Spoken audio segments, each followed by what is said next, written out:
Bismillahirrahmanirrahim. Bismillahirrahmanirrahim. Assalamualaikum warahmatullahi wabarakatuh. Perkenalkan, nama saya Nurul Hardianti Dewi, program studi pendidikan matematika. Saya mahasiswa Universitas Hamzan Wadi. Nah, di sini saya akan menyelesaikan tugas saya, yakni mendongeng tentang sejarah pendidikan matematika. Disimak ya teman-teman. Sejarah matematika. Dahulu kala dikatakan bahwa matematika berasal dari Mesir kuno. Bahkan menurut para ahli, ilmu yang ditemukan di Mesir kuno tersebut adalah ilmu geometri.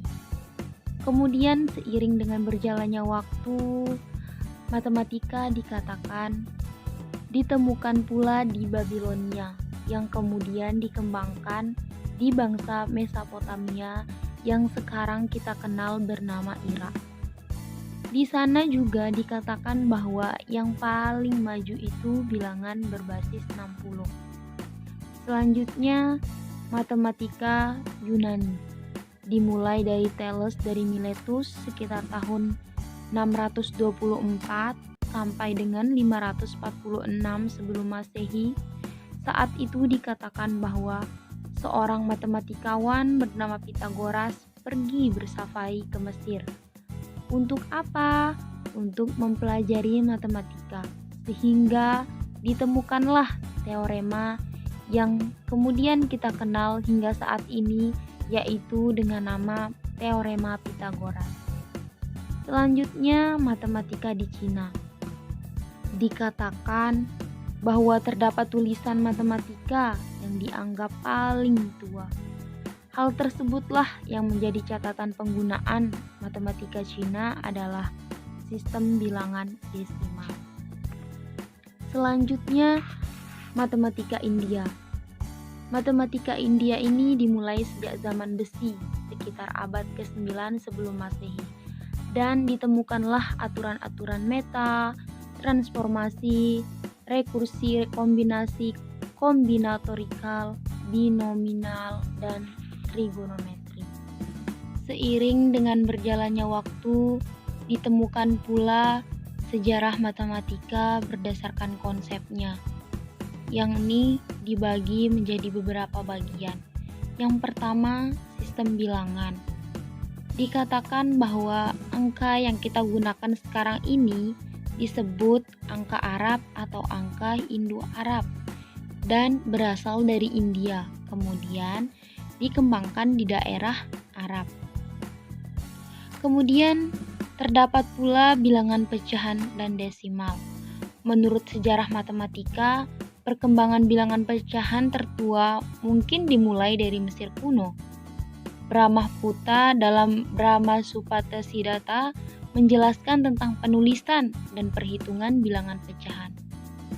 Nah, kemudian terdapat pula nih bilangan negatif yang kemudian dikatakan bahwa sejarah penemuannya itu ditandai dengan langkahan kaki ke kiri ataupun ke kanan. Kemudian ada pula bilangan irasional, ada logaritma, segitiga Pascal, dan lain sebagainya.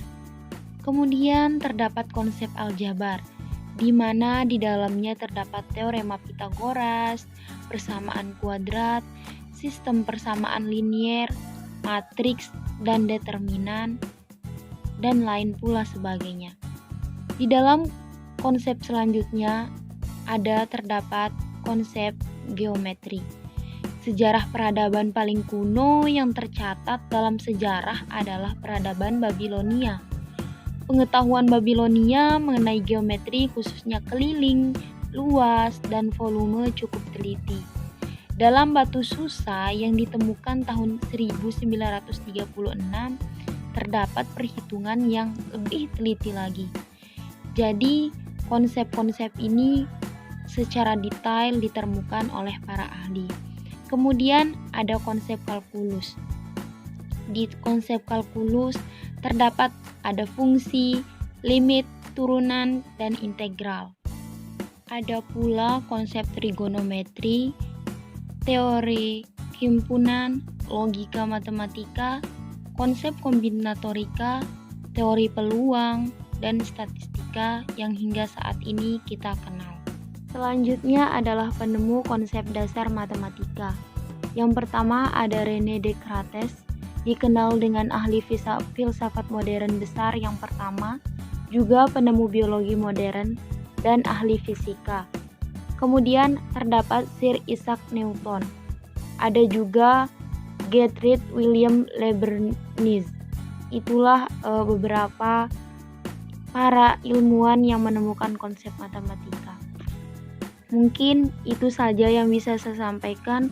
Kurang dan lebihnya mohon maaf bila ada kesalahan dan kekurangan.